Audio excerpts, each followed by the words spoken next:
Ces chiffres sont très inquiétants, extrêmement préoccupants, puisque nous assistons à une véritable désertion démocratique d'une large majorité de nos concitoyens qui ne croient plus aux élections, qui ne croient plus au vote.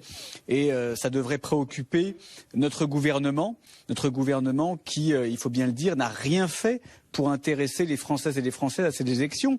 On le voit bien donc depuis quelques semaines, il n'y a eu aucun clip, aucune information du gouvernement, aucune information de l'État pour ces élections, pour notamment sur ce double scrutin qui apparaissait comme illisible pour bon nombre de nos compatriotes. Donc hier encore, beaucoup de Français ne savaient pas qu'il y avait des élections. Ensuite, il y a eu, je dirais, un fiasco de la distribution des professions de foi, où dans bon nombre de départements, notamment ruraux, la privatisation du prestataire, notamment Adrexo, a été véritablement calamiteuse, puisque ces professions de foi ne sont pas arrivées dans les boîtes aux lettres, donc un manque d'information.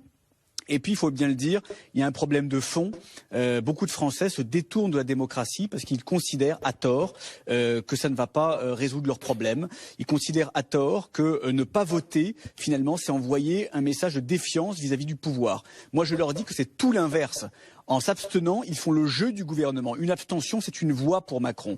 Donc j'appelle évidemment tous les électeurs du Rassemblement national qui ne se sont pas bougés aujourd'hui à se mobiliser, à se réveiller, à réveiller leurs idées, parce que le seul moyen aujourd'hui de de s'opposer au gouvernement, de faire valoir leurs idées, leurs valeurs, et surtout de faire en sorte que l'alternance gagne dans notre pays, que ce changement qui est porté par une majorité silencieuse se manifeste. Le seul moyen, c'est le vote. Donc dimanche prochain, il faut que nos électeurs se déplacent en nombre pour faire changer les choses et surtout pour gagner des régions, parce que c'est possible en PACA, c'est possible en Bourgogne-Franche-Comté, si les électeurs du RN et si les électeurs LR décident ensemble de faire barrage à la gauche. Merci.